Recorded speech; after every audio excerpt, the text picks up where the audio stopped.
Assalamualaikum warahmatullahi wabarakatuh. Bertemu lagi dalam channel Abu Rizman Syauqi. Nah, kali ini saya akan membuat video mengenai manajemen sumber daya manusia. Nah, di sini karena begitu banyaknya faktor yang mempengaruhi manajemen sumber daya manusia, maka saya akan membuat bagian atau part dari video-video terkait manajemen sumber daya manusia. Nah, baik, untuk part pertama ini saya akan mencoba untuk menjelaskan apa itu OCB ya. Oke, kita langsung saja. Eh, Teman-teman, OCB itu atau Organizational Citizenship Behavior itu merupakan perilaku karyawan di luar tugas yang tercantum pada deskripsi pekerjaannya. Kemudian, karena tidak ada dalam tusi ini ataupun tidak ada dalam kontrak kerja ini, sehingga perilaku OCB ini mengarah kepada tindakan untuk terciptanya keefektifan terhadap fungsi-fungsi dalam organisasi tersebut gitu ya. Jadi intinya OCB ini dia tidak memikirkan ataupun tidak berpikir hanya untuk dirinya sendiri secara individu ya. Tapi perilaku ini lebih ditunjukkan kepada bagaimana caranya kemampuan dia ataupun waktu dia, tenaga dia bisa digunakan untuk membantu organisasi dalam mencapai tujuannya atau untuk bagaimana caranya fungsi-fungsi yang ada dalam organisasi itu tetap berjalan. Ini kaitannya seperti uh, membantu teman ataupun rekan kerjanya, misalkan dia lagi sakit ataupun lagi cuti dan lain sebagainya. Dia mampu untuk menimbulkan keinginan untuk mengerjakan pekerjaan-pekerjaan di luar tusinya dia, gitu ya. Organizational citizenship behavior ini dapat timbul dari berbagai faktor. Oke, sebelum ke sana, saya ingin menekankan bahwa OCB ini merupakan sebuah perilaku ya. Jadi, sebagaimana kita ketahui bahwa perilaku tersebut, sebuah perilaku itu akan tumbuh karena kebiasaan-kebiasaannya dia, gitu ya. Jadi di sini saya ingin menekankan bahwa OCD ini tidak dimiliki oleh semua orang, gitu ya. Dan ini nggak jadi masalah sebetulnya karena dalam sebuah organisasi kita mengenal adanya analisis jabatan, kita mengenal adanya analisis beban kerja yang semua itu adalah mengatur mengenai eh, penurunan atau cascading pekerjaan dari atasan sampai bawahannya. Dia harus seperti apa, jabatan ini dia bertanggung jawab terhadap apa gitu ya. Jadi semua orang memiliki pekerjaan ataupun tugas fungsinya masing-masing begitu ya. Organizational citizenship behavior ini dapat timbul dari berbagai faktor gitu ya. Di antaranya ini adanya kepuasan kerja karyawan dan terutama komitmen organisasi yang sangat tinggi. Di sini saya ingin berpesan juga ya kepada Anda selaku pimpinan, jangan sampai lupa Anda memberikan apresiasi terhadap pekerjaan yang telah dilakukan bawahan Anda. Kenapa? Karena dengan apresiasi Anda ini akan menimbulkan kepuasan kerja karena hasil kerjanya dia diapresiasi oleh pimpinannya begitu ya. Dan jika memang sudah terbentuk kepuasan kinerja tersebut, komitmen kerja, komitmen terhadap organisasi itu juga akan meningkat gitu ya. Nah, ketika karyawan merasakan kepuasan terhadap pekerjaan yang dilakukannya, maka karyawan tersebut akan bekerja secara maksimal dan akan mengerjakan pekerjaan-pekerjaannya dengan senang hati, dengan fokus gitu ya. Bahkan jika kepuasan kinerja atau dan juga komitmen organisasi ini sudah terbentuk dalam diri seorang pegawai, maka dia pun mampu untuk bekerja di luar tugas fungsinya dia gitu ya. Nah, begitu juga dengan seorang yang mempunyai komitmen organisasi yang tinggi terhadap organisasi, maka orang tersebut akan melakukan apapun untuk memajukan organisasi karena dia itu yakin gitu ya, yakin terhadap organisasinya akan berkembang gitu. Ada pemikiran lain bahwa komitmen ini tumbuh, komitmen ini bisa dimiliki seseorang karena adanya keyakinan pada dirinya bahwa organisasi akan menolong ataupun memfasilitasi dia untuk memiliki jabatan tertentu, tanggung jawab yang lebih besar, dan juga memiliki keuntungan-keuntungan lain dari organisasi tersebut gitu ya. Apapun alasannya, komitmen organisasi ini tetap harus dimunculkan gitu ya. Terdapat 5 dimensi yang mempengaruhi OCB ini ya. Yang pertama adalah altruism. Altruism ini merupakan perilaku membantu orang lain ya. Di antaranya menggantikan rekan kerja yang tidak masuk atau sedang istirahat gitulah. Kemudian membantu orang lain yang pekerjaannya overload, kemudian membantu mengerjakan tugas orang lain pada saat mereka tidak masuk, dan juga meluangkan waktu untuk membantu orang lain berkaitan dengan permasalahan-permasalahan pekerjaannya. Jadi di sini kompleks sekali ya, dari sebuah perilaku OCB ini. Dia bisa membantu, dia bisa mengisi kekosongan jika orang dengan pekerjaan tertentu itu tidak hadir gitu ya. Nah, yang harus diapresiasi di sini adalah bagaimana dia bisa ataupun ingin belajar untuk mengerjakan jenis pekerjaan selain dari tugas fungsinya dia gitu ya. Nah, ini hebat sekali gitu ya. Dia bisa meluangkan waktu untuk belajar itu, kemudian mengaplikasikannya ketika orang ataupun pemegang dari pekerjaan tersebut tidak hadir gitu ya. Ini sangat luar biasa sekali. Yang kedua adalah consequentiousness ya. Consequentiousness merupakan perilaku yang ditujukan melebihi syarat minimal yang dikehendaki organisasi. Misalkan saja dia datang lebih awal sebelum jam kerja dimulai gitu ya, dan tujuannya adalah supaya dia itu siap untuk bekerja di jam kerjanya dia gitu nanti. Nah, kemudian yang ketiga adalah sportsmanship. Nah, sportsmanship merupakan kemampuan untuk bertoleransi terhadap sebuah permasalahan ataupun sebuah kebijakan. Jadi dia tuh menerima gitu, oke lah, organisasi saya seperti ini dan kebijakannya seperti ini. Jadi dia tuh tidak banyak mengeluh gitu ya. Kadang ada orang atau pegawai dengan kebijakan seperti ini dari organisasi, dia kemudian mengeluh, kemudian mengumpat, bahkan mencari-cari kesalahan dalam organisasinya tersebut gitu ya. Saya nggak tahu itu motifnya apa, dan percuma juga dilakukan gitu ya. Tapi mungkin untuk kepuasan batinnya sendiri, mungkin dia apa ya, puas gitu ya. Dia menceritakan kejelekan organisasinya, kejelekan-kejelekan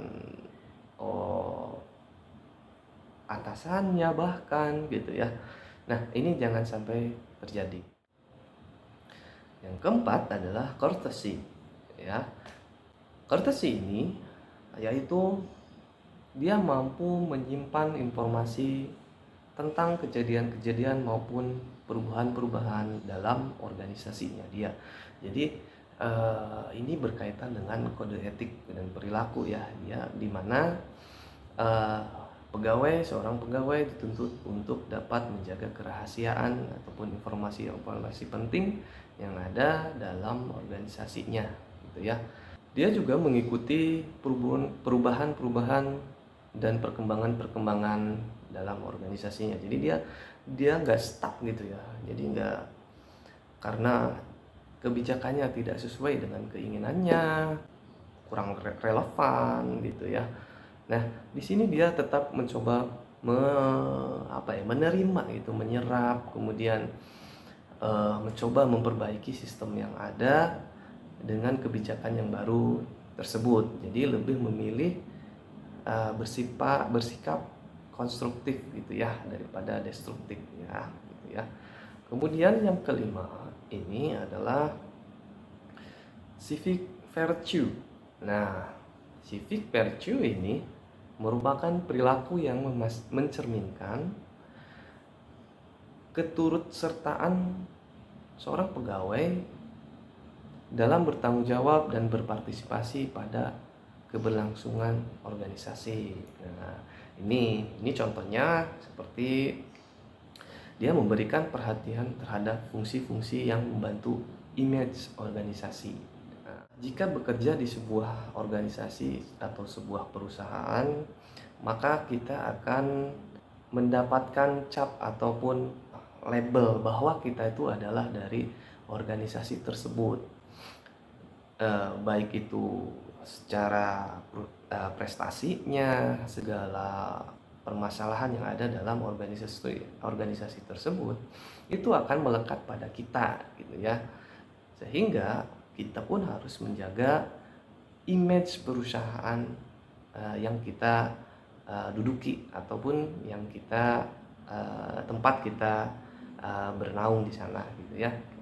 Nah, image di sini ataupun dalam civic virtue ini, yang dimaksud dengan image itu adalah seperti menjaga kesopanan ataupun sopan santun ketika ada pimpinan sedang melayani tamunya gitu ya.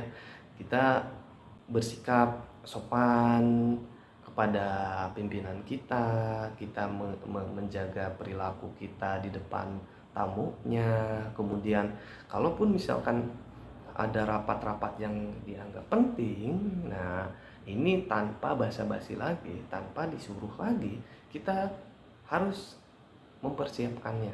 Jadi dimulai dari toolsnya, mungkin dari materinya, kemudian bahkan sampai dari hidangannya gitu ya.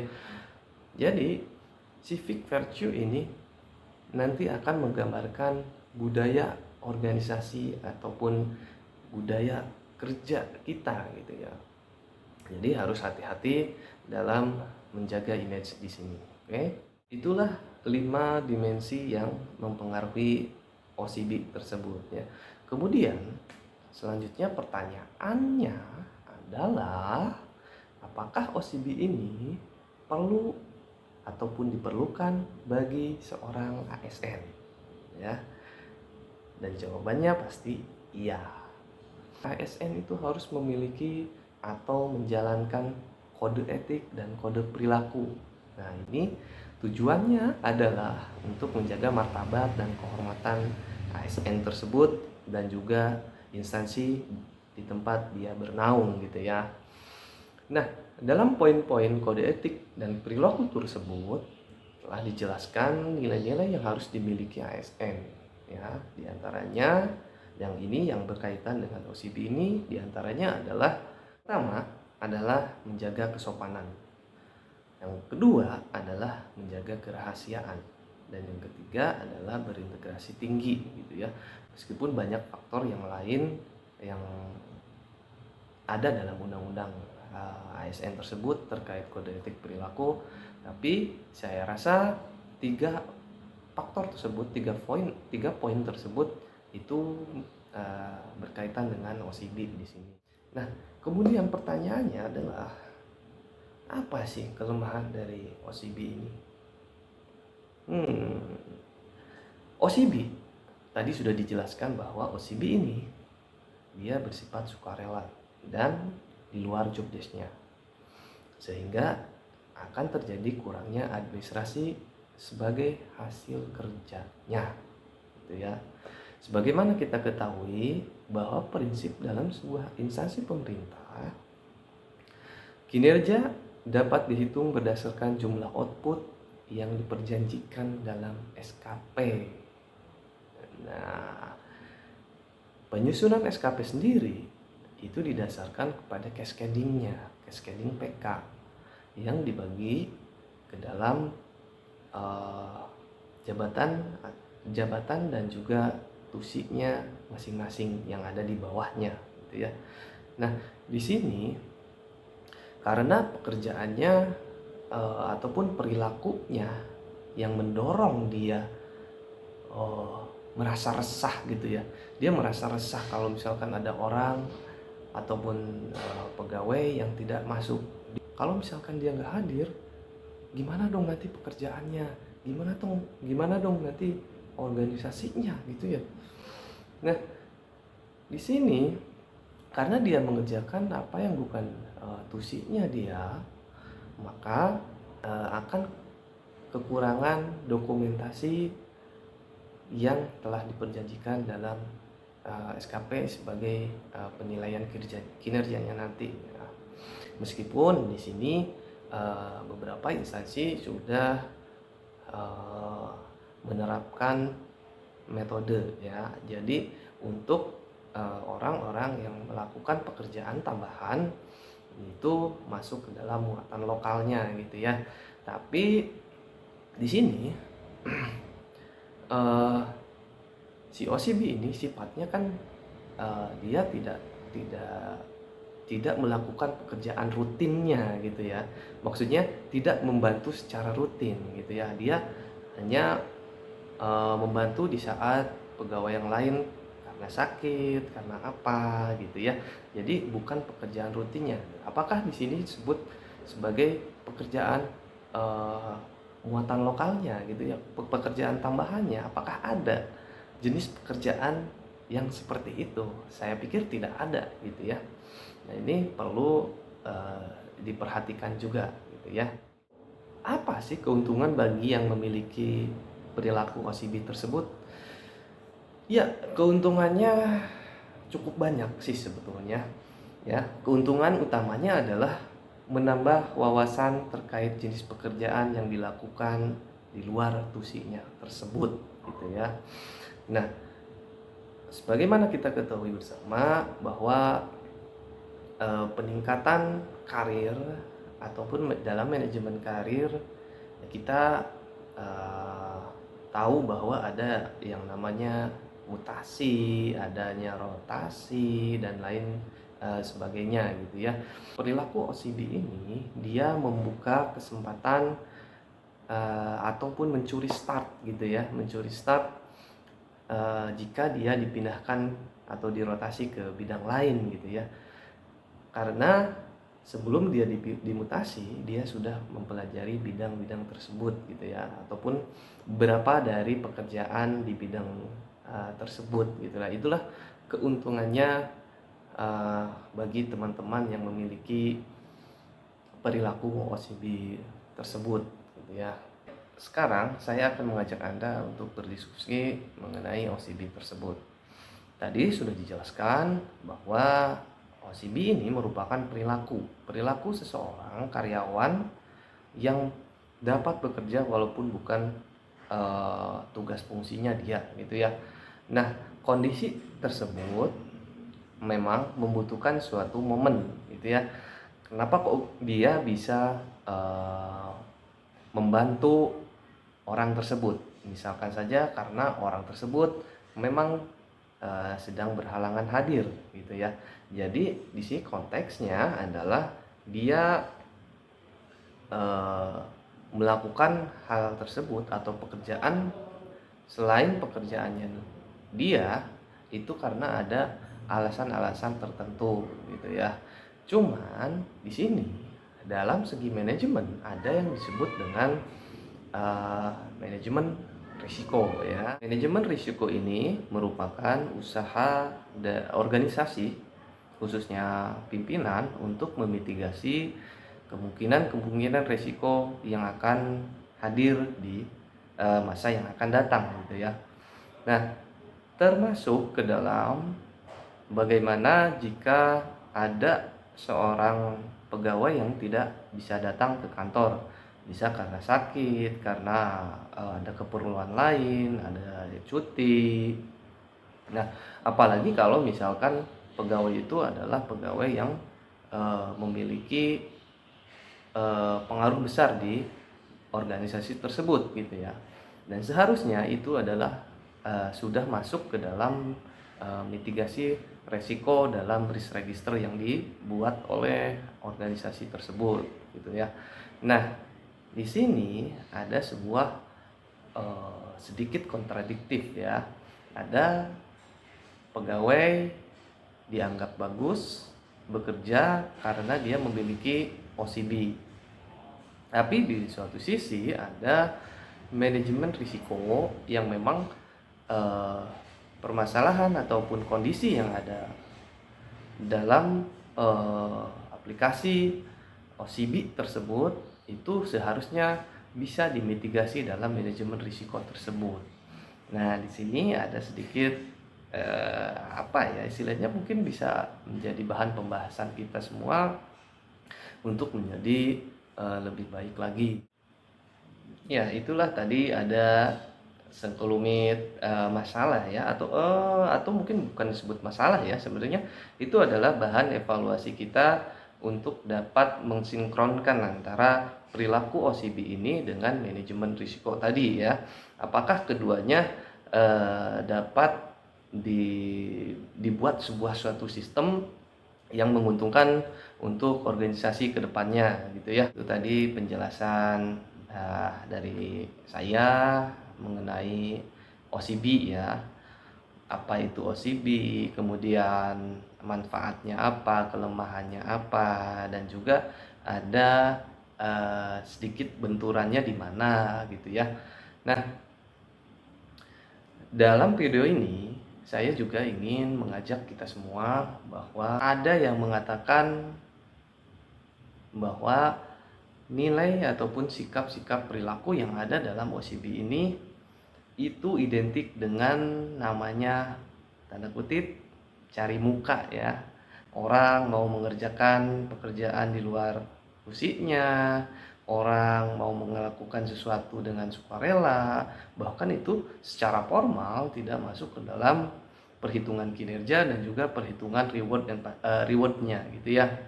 Nah, saya ingin mengajak Anda untuk kembali memahami istilah mencari muka ya, karena yang saya jelaskan tadi itu adalah sebuah ilmu tentang sumber daya manusia. Sehingga saya ingin mengajak Anda untuk merevisi kembali tentang istilah mencari muka tersebut gitu ya. Nah, terima kasih sudah menonton channel ini sampai dengan selesai. Mudah-mudahan kita ada dalam keadaan sehat selalu. Dalam masa pandemi ini kita harus banyak-banyak menjaga kesehatan, menjaga protokol, dan jangan lupa kita harus berdoa ya. Terima kasih sudah menonton video ini dengan selesai. Jangan lupa untuk menonton video kami selanjutnya dengan part-part yang selanjutnya mengenai manajemen sumber daya manusia. Dan jangan lupa untuk like, subscribe, dan juga komen supaya channel kami bisa berkembang. Terima kasih. Wassalamualaikum warahmatullahi wabarakatuh.